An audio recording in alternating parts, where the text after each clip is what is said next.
Settle down everyone, we have an important topic on the docket today, so let's address the elephant in the room. Battle Puppet 95, you think that the Callisto protocol isn't that bad? My files on hand say this game is considered by many outlets as mid, when it released. But from what you have to discuss today you think that it's actually pretty good. Please, take the time to explain this, and also why am I not voiced by Idris Elba? Also, why am I here? This isn't the basement. God, I miss my tea. Hello everybody. Today we're going to take a look at a game that had a lot of hype built up and fell completely flat. No, I'm not talking about Red Fail, not Foreclosure, not Overpromise Underdeliver 2 Electric Boogaloo. I need that money, I really do, I need that money. Pokemon bugged out and glitched up. And I can safely say that Scarlet and Violet are unequivocally the worst Pokemon games I've ever played. It's okay to like these games. I question your taste, but it's okay to like them. But please don't defend it, because you deserve better. The Bud and Broke of Us. No, what are you doing? What are you doing? No, what are you doing? What are you doing? Stop! No! Oh God! Fuck! Or Jedi Surviving. This is fucking annoying. We're going to talk about the Callisto Protocol. You know, I listed those games, and in hindsight, this one actually released alright in comparison. Arm yourself up with some food, water, and make your health packs, and let's try and answer the question, just how good is the Callisto Protocol? And now for something completely different. So, we're going to start from the bottom and work our way up. Most criticisms that I personally heard or had seen at the time usually contributed from the gameplay itself. I'll try to explain how it works and try to include some tips for beginners who have not played this game before. This game was developed and is very similar to Dead Space, especially because it is contributed to by the original director that was also involved. This means that, like Dead Space, Callisto Protocol uses a third-person over-the-shoulder camera perspective and has a melee system, but the melee system is actually closer to a fighting game.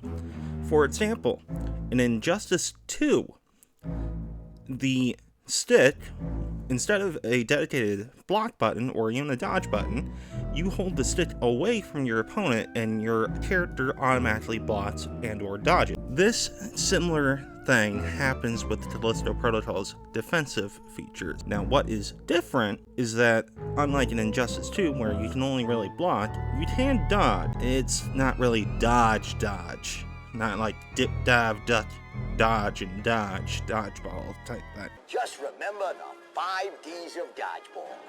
Dodge, duck, dip, dive, and dodge. Instead, Jacob does have a dedicated dodge, so when you hold the control stick off to the side, he will dodge the enemy, as long as you switch between the two different sides. So if you go to the right over and over, you will get hit. Thankfully, the enemy patterns are often telegraphed very well so you can respond and not get hit very often. Jacob also will get his hands eventually on 3D printed weaponry. This ranges from the heavy pistol, a sawed-off shotgun type weapon, a heavy shotgun eventually, a assault rifle that is more of a energy rifle because of how it shoots, and a tactical pistol for more rapid firing. Now, you can use them like in Dead Space or even Resident Evil 4, for example, to shoot limbs for extra damage, but how the enemies function, this will not take you through them at a very reasonable pace, and it's probably gonna feel more like you're fighting against a brick wall. So if you're gonna try and shoot limbs for extra damage, these tactics won't work as well until you get late game weapon upgrades. What Callisto does encourage though is to use the melee system and the ranged weapons to more effectively take enemies down. For example, when you get an opening with melees after a combo, a blue reticle will pop up. When this happens, and you use a pistol or any ranged weapon, which you can do on the fly, it will automatically zoom in on the part that is highlighted by the reticle and shoot arm or limb or whatever it is, and do more damage and may even dismember the enemies. This will spare ammo and ensure that you are able to survive the encounters easier. Jacob also gets this grip device, or the GRP. This functions similar to the Kinesis module from Dead Space. Because of its similarity, it lets you grab objects and throw them around and use them as weapons in itself.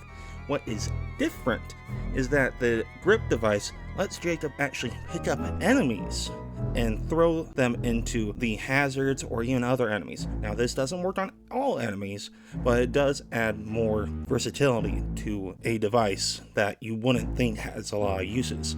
There is also the usual health pack system in the game, and you can also pick up stim packages. Make sure Jacob is able to recover his health, and there are also ammo drops. Now, with these in mind, I'll give you some basic tips. These may sound rudimentary, but apparently these are something you should know, in my opinion, because a lot of complaints went to this combat system. Number 1, always look around. Most glass you'll see in this game can be broken and usually houses ammo, health upgrades, health pads, and even objects you can grab to sell off into the store so you can buy more upgrades or even more health pads and ammunition. 2. Stomp the enemy corpses. Like in Dead Space, when you do this, they'll drop ammo, credits, or even small health pack. Now, these may even be different on the other difficulties, of course, so this may not be completely accurate. 3. Make sure to take time to learn all the combat utilities and get good with it. Finally, there are no health upgrades, nor armor upgrades. The closest thing that constitutes to a health or armor upgrade is when Jacob gets a suit halfway into the game. Say what you will about the gameplay, it is still functional, but it takes some time to get used to. I will admit that. Before I forget, there is problems where the game will have a fit when 2 or more enemies are up and in front of Jacob. So when that happens, the combat does get wonky. That is not something I can say isn't a problem. Now, with the overall gameplay out of the way, let's move to the atmosphere, environment, and presentation, or the AEP.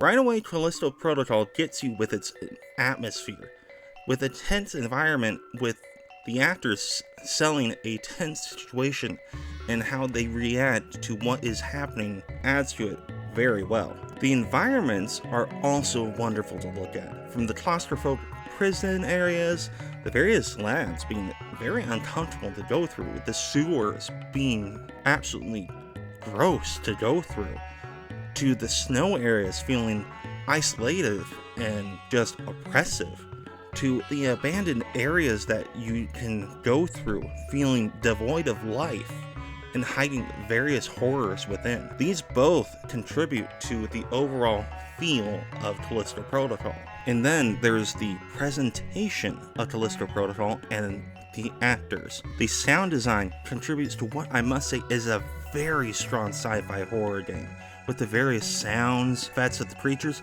the crunchiness of the weapons, and how when you're interacting with the enemies with fighting, how crunchy and gross it sounds when you are fighting these things.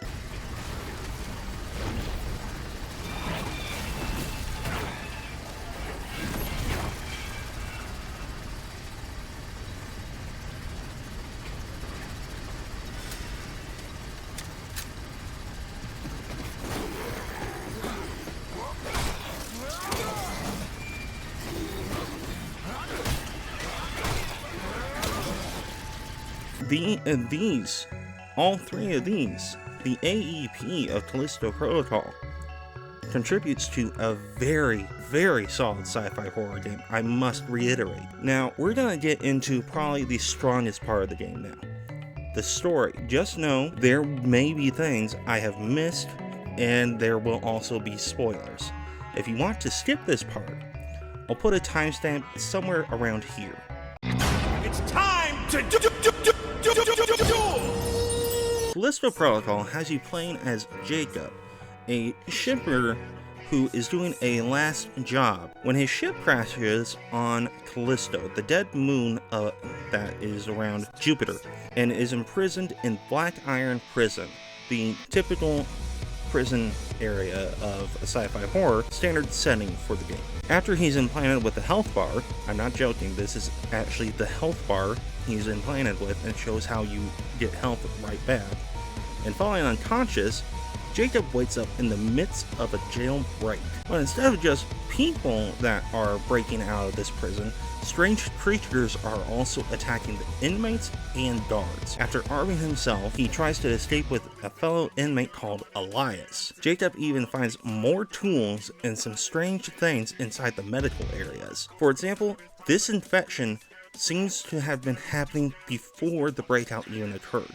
Eventually, he even frees the same woman that pretty much made him crash his ship. This is also the same gal that showed up in the Boys show. And if you don't recognize Jacob, he's apparently the same actor that was in the Transformers films. I thought that was kind of interesting. To further get out of the prison, Jacob also gets past this weird trap, which is just this grinder that you can get past with relative ease. It's supposed to be a trap for the inmates to prevent them from getting out, but when you get to this part, it's more of a why would they do this? This is kind of dumb. After getting to the area he needs to go, he also needs to cross to another part of the facility to get to the tram station area, I believe, and through the waste disposal area. Yay! This eventually ends with Jacob going down a poop slide, essentially, which admittedly this is actually really cool and very fun. Jacob finally makes it to the train station and eventually getting through it and getting new clothes, and that Starkiller, the actor of Starkiller, is still alive. After getting his suit working, the journey continues. After he has to find an injured Elias dies due to the harsh environment of Callisto. Jacob eventually meets up with Danny again, who still doesn't trust him, and leaving him to find his own way around again. He eventually finds her and also is starting to help her fix a vehicle. After navigating the various locks and doors of the station, they fix up a vehicle and are able to move on. They even make way to Jacob's crashed ship to look at the cargo he was carrying. Danny does say she tracked a bioweapon to this shipment from what happened on the Europa, which was a massive plague that had occurred there. Eventually, they are almost able to escape through use of a ship, are stopped due to the warden interfering and destroying it. This is followed by Jacob falling off the roof of a tower, barely catching a rail to save himself and get himself back into the building. After a vision, Jacob wakes to Danny and has to escape the building collapsing. They now have to work their way back to the prison after getting through all that, through the original colony that was on Callisto. And this colony has its own batch of creatures that, thankfully, are blind. Jacob has to reactivate a generator and use a platform to keep moving, and there's even a boss section that occurs here and marks Jacob being closer to the colony itself, which you have to sneak through the colony by yourself to catch up to Danny. When you do, you find out that she was doing some type of brain read and finds out that this similar incident that happened at the prison happened at this colony about 75 years prior. They even cut through a lab that seemed to be experimenting on this virus, and that the prison just made it more convenient for the experiments, for like test subjects and stuff like that. Eventually, Starkiller, the warden, or Ferris as he's called in this game, shows up again and is after Jacob, similar to Mr. X from Resident Evil 2. You know, looking a lot like Mr. X now that I think about it. Jacob barely escapes him, but Danny ends up getting infected herself. Before going further into the facilities, robot guards catch them and put them in cells. Thankfully, Dr. Mahler, the one who did the experiments, intercepts one of the bots and says that there is a cure for Danny. Jacob makes it to the lab and also sees all the various experiments, and that the outbreak was just a massive experiment to make an alpha of the virus. Because of what is going on with Danny, apparently the cure, you need tissue from the alpha to synthesize a cure to do that for her. Before you can really get into that, Jacob sees Danny's memories of Europa after establishing some type of neural link with her thanks to Dr. Mahler, and sees the memories of Danny's interactions on Europa and connects the dots of the shipment that Jacob and his shipmate were shipping, and comes to the conclusion that he probably was part of the cause, or the complete cause, of what happened there. Eventually, we even meet the masterminds of the protocol, the experiment, and have a final battle with the monstrously mutated Starkiller Ferris. Jacob does get the sample, cures Danny, and gets her into the last escape pod off Callisto. With the final scene, Jacob is still alive, and apparently the doctor has a way off the planet. After the credits, we get notification that a new Game Plus has been unlocked, and that is the end of the main campaign of Callisto Protocol. We made a choice, go fight against your fate. Pain will come with the blade. Pain will wake up the despondent, crowding, storming world somehow. Unsheath the sword not to kill. Unsheath the sword to random. Clouds above the ground. Wake up, it's time to gather now. Hi everybody that may or may not have skipped the video. Here's my final thoughts of Callisto Protocol. Since I played this game at release and on PC, I can tell you for sure that yes, it had one of the roughest launches I personally had ever seen, at least at the time. Hindsight's a gift and a curse, am I right? When it launched, there were tons of stutters, performance issues. It's really hard to explain. There was just a lot of issues, and I had a monster of a computer and it barely ran it. I can tell you that. Thankfully, patches came out almost the exact same day it released, or at least in subsequent days, they released really fast. I even heard that the PC port at the time apparently was a beta version that, yeah, I'm not sure what to say. There was just a clerical issue and they released a version that wasn't what they were supposed to release. Although this is only what I heard. If there is any evidence, pictures I'd seen, I'll show them here, but I'm just saying now, at this moment in time, I'm only heard of this. For my second playthrough for this video, it was definitely improved, I can tell you that. The only occasional stutters happened from, I think, the recording software I was using, because when I wasn't using it, it was actually running pretty solidly almost the entire time. Also, since the game's release, there's even new game modes, such as the new hardcore mode difficulty that was put in, I believe, a patch, the Contagion mode